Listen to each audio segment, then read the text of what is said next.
Welcome back watcher, स्वागत है दोबारा AMX चैनल पे। तो आज मैं दोबारा से इजी टू मदर और सिस्टर मानो सीरीज़ को एक कंटिन्यू करने वाला हूँ और आज मैं इसके एपिसोड 4 कवर करने वाला हूँ। अगर तुम चैनल पे नए हो और अभी तक इसके पहले एपिसोड नहीं देखा है तो लिंक डिस्क्रिप्शन में है, चलो जाकर देख लो। और अगर देख रखा है तो चलो वीडियो को शुरू करें, लेकिन उससे पहले दोबारा से एपिसोड 2 को थोड़ा रिकैप दे दूंगा, उसके बाद एपिसोड 3 शुरू कर दूंगा।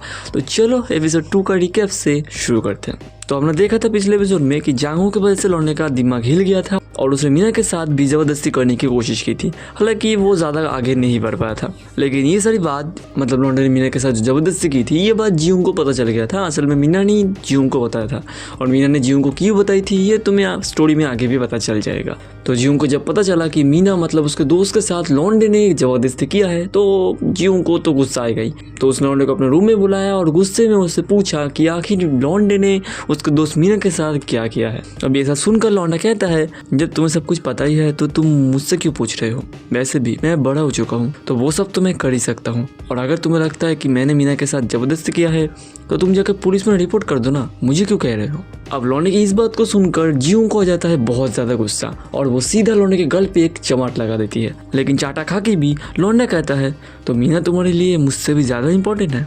तुमने एक बार भी मेरी बात नहीं सुना कि मेरा वो सब करने के पीछे रीजन क्या था, वो इसलिए क्योंकि मैं तुम्हारा असली भाई नहीं हूँ, है ना। और ये कह के गुस्से में लौंडा वहां से चला जाता है और फिर वो जाता है जोंगसू के पास और जोंगसू लौंडे का हालत देखकर समझ जाता है कि लौंडे का दिमाग अभी ठीक नहीं है। तो जोंगसू लौंडे को अपने साथ सोयूंग और बोना के पास ले जाता है जो होटल में ही थी और वहाँ पर जाके ये चारों एक साथ शुरू हो जाते हैं।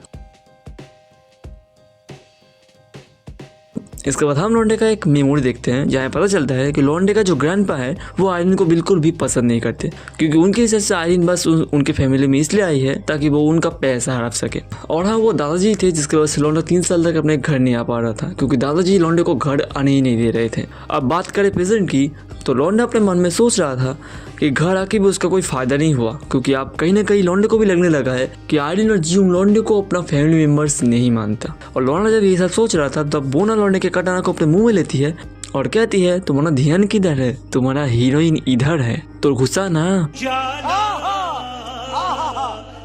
और लड़के के ऐसा बोलते ही लौंडा उसके अंदर अपना कटाना घुसा देता है और फिर बहुत देर तक वो बोना के साथ खेलता है और फिर बोना को वो छोड़ देता है और अपना पानी पीने लगता है। लेकिन जब लौंडा पानी पी रहा था तब बोना जाती है जोंगसुक के पास और जोंगसुक के कटाना को राइड करना चालू कर देती है। और तब सोयूंग जो अब तक जोंगसुक पे राइड कर रही थी वो अब आती है लौंडे के पास और वो अब लौंडे के साथ शुरू हो जाती है। और सोयूंग को पेलते हुए लौंडा अपने मन में कहता है कि पिछले 3 सालों में उसने कभी भी इंजॉयमेंट नहीं करा, लेकिन आज इतना ज्यादा इंजॉयमेंट करके उसे अलग ही मन की शांति मिल रही है।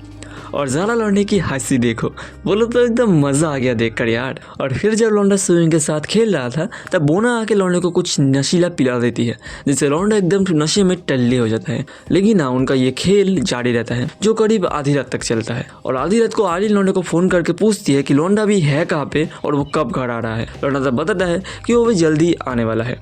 और इसके बाद ही हम लौंडे का एक बैक स्टोरी देखते हैं। आज से करीब 3-4 साल पहले जब लौंडा उम्र में थोड़ा छोटा था तब एक दिन आयरन लौंडे का नाखून काट रही थी और लौंडा तब बस उसके संतरे को ही घूरे जा रहा था। और उस दिन के बाद से लौंडा जब भी आयरन को देखता है, वो जब अकेला होता है तब आयरन के बारे में सोचकर अपने हाथ से कटाना को, बाकी तुम समझ जाओ। और ये सारी चीज़ हमें अब क्यों बताई जा रहा है, ताकि स्टोरी पढ़ते हुए हम समझे कि आयरन के लिए लौंडे का जो प्यार है वो अचानक से नहीं शुरू हुआ। असल में लौंडा आयरन को मन ही मन बहुत ही पहले से प्यार करता रहा है। बैक टू द प्रेजेंट, लौंडा घर आ चुका है और उसके आते ही आयरन रोते हुए उससे पूछती है कि आखिर लौंडा इतने देर से घर क्यों नहीं आ रहा था। तब लौंडा बताता है कि उसने सोच लिया है इस घर पे उसे कोई भी फैमिली मेंबर नहीं मानता, तो वो दोबारा US अपने दादाजी के पास वापस जाने वाला है। लेकिन लौंडे की बात को सुनकर आयरन रोते हुए कहती है कि लौंडा आखिर ये क्या कह रहा है। तो लौंडा गुस्से में कहता है, तुम आखिर मेरे डैड के घर पे दूसरे आदमी को कैसे आने दे सकते हो, जबकि मेरा डैड इस दुनिया में नहीं रहे और मैं घर पे नहीं था। लौंडे की इस बात को सुनकर आयरन रोते हुए कहती है कि लौंडा गलत समझ रहा है, जांगो और आयरन के बीच ऐसा कोई भी रिश्ता नहीं है। लेकिन लौंडा आयरन की एक भी बात को ना सुनकर अपने आप को रूम में बंद कर लेता है। और उसी रात को आयरन अपने पुराने फैमिली फोटो देखती है, रोती हुई कहती है कि सारी गलती उसकी है, शायद उसने लौंडे पर ज्यादा ध्यान नहीं दिया था, इसी वजह से लौंडा आज उस पर शक कर रहा है।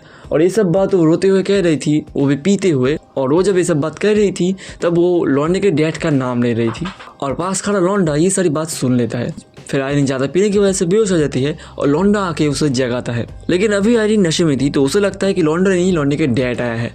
तो वो लौंडे को गले लगाती है और कहती है कि उसे लौंडे की ज़रूरत है, मतलब कि लौंडे की डैड की। तब लौंडा ही मन में सोचता है कि उसने आयरीन पर शक करके सच में बहुत बुरा किया, क्योंकि आयरीन उसके डैड को मिस तो कर रही है, मतलब कि वो सच में लौंडे के डैड को प्यार करती थी। ये सब समझने के बाद लौंडा आयरीन को गले लगाता है और कहता है सिर्फ आज के लिए वो उसके डैड का जगह ले सकता है। What? I don't believe it! Kidding. It's just as I expected. और इसी सीन के साथ हमारा एपिसोड खत्म हो जाता है। आई होप तुम्हें वीडियो में मजा होगा, मजा आया तो लाइक जरूर से कर देना, चैनल पे नहीं तो सब्सक्राइब कर लो, और अगर अभी तक इसके पिछले एपिसोड नहीं देखा है तो लिंक डिस्क्रिप्शन में है, जाओ के देख लो। मिलते हैं नेक्स्ट वीडियो में, तब तक के लिए सायनारा।